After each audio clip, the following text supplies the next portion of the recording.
यमुनानगर में सीता अपने बेटे कुशल के साथ रहती थी। बेटे कुशल के बड़े हो जाने पर वो उसकी शादी पास ही के गांव की एक लड़की खुशी से करवा देती है। बहू, तू जैसी खूबसूरत बहू तो इस पूरी सोसाइटी में किसी की नहीं। बस अब तू इस घर की सारी जिम्मेदारी उठा ले तो मेरी चिंता खत्म। ये ले, इस घर की चाबी अब से ये तेरे हवाले। माँ जी, आप चिंता मत कीजिए, मैं इस घर का पूरा ध्यान रखूंगी। देखिएगा, आपको शिकायत करने का भी कोई मौका नहीं मिलेगा। मैं आपके लिए गाजर का हलवा बनाकर लाती हूँ। शादी के कुछ ही दिन बाद खुशी के तेवर बदलने लगते हैं। माँ जी, मैं आपसे कह देती हूँ, मैं इस घर की बहू हूँ, कोई नौकरानी नहीं जो हर समय आपकी बात मानूं। बहू, मैं तो बस ये कह रही थी कि तू हर समय फोन पर ये किससे बात करती रहती है। हर समय तेरा फोन बिजी आता है। ये बात कुशल को पसंद नहीं बेटा। हाँ, मेरी तो हर बात सबको बुरी ही लगती है।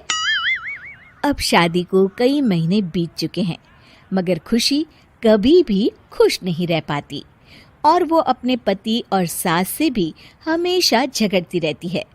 असल में शादी से पहले उसका एक प्रेमी होता है, गोविंद। वो उससे आज भी छुप छुप कर मिलती है। गोविंद, मैं अपने पति और सास के साथ खुश नहीं हूँ, चलो ना हम भाग जाते हैं।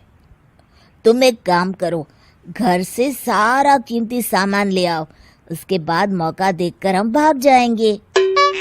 खुशी के पति और सास उसे बहुत प्यार करते हैं, मगर खुशी फिर भी उन्हें धोखा देती है और धीरे धीरे अपने घर से कीमती सामान को चोरी करके गोविंद को देने लगती है। उसकी सास को घर से सामान चोरी होने का संदेह होने लगता है। बेटा, समझ नहीं आ रहा, ये घर से धीरे धीरे सामान कैसे गायब हो रहा है। कौन सा सामान माँ? अरे वो चांदी के बर्तन जो मैंने बनवाए थे वो दिख नहीं रहे। यहीं कहीं होंगे माँ, आपकी बहू ढूंढ देगी। कितने बेवकूफ हैं ये माँ बेटे, इनका सारा सामान मैं गायब कर दूंगी और इनको पता भी नहीं चलने दूंगी। और इस तरह से धीरे धीरे खुशी घर का सारा कीमती सामान चोरी करके गोविंद के पास रखवा देती है और कुछ महीनों बाद उनके पास बहुत कीमती सामान इकट्ठा हो जाता है और दोनों भागने की योजना बनाते हैं। खुशी, आज रात को आधी रात होते ही तुम अपने घर से भाग कर आ जाना। मैं गांव के पुराने बस स्टैंड पर तुम्हारा इंतजार करूंगा। ठीक है। खुशी अपने कपड़े और गहनों की पोटली बांधकर पुराने बस अड्डे पर पहुंच जाती है और देखती है कि वहां तो कोई भी नहीं है। खुशी कुछ घंटे वहीं खड़ी रहती है और फिर गोविंद के कमरे पर जाती है। वहां पर भी बड़ा सा ताला लगा होता है। हे भगवान, कहीं गोविंद मुझे धोखा देकर भाग तो नहीं गया? अब मैं क्या करूंगी? खुशी फूट फूट के रो रही होती है। तभी पीछे से उसका पति सारे गहनों की पोटली लेकर आ जाता है। आप यहाँ? हाँ, मैंने गोविंद को गांव छोड़ने से पहले पकड़ लिया था और ये सारे गहने भी उससे ले लिए।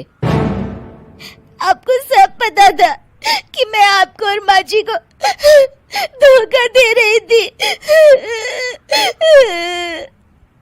हाँ, मगर मुझे ये भी पता था कि गोविंद अच्छा इंसान नहीं है।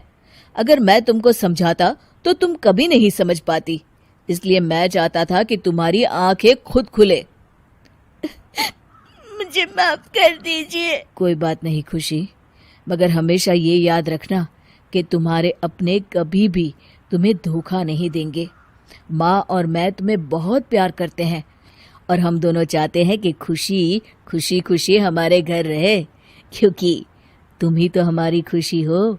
हाँ, मैं आज के बाद आपको और माँ जी को कभी निराश नहीं करूंगी।